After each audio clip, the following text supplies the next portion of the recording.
For Wyoming ranchers, water and forage are vital to the success of their operation. Supplying water through a solar-powered livestock watering system, like the one you see behind me here, can offer a way for producers to cost-effectively deliver water to remote pastures.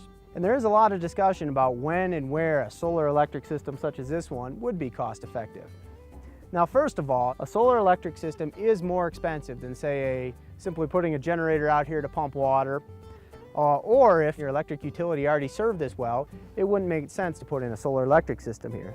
But as a rule of thumb, if you're more than a quarter mile from a power pole, a solar-powered livestock watering system is probably a good idea.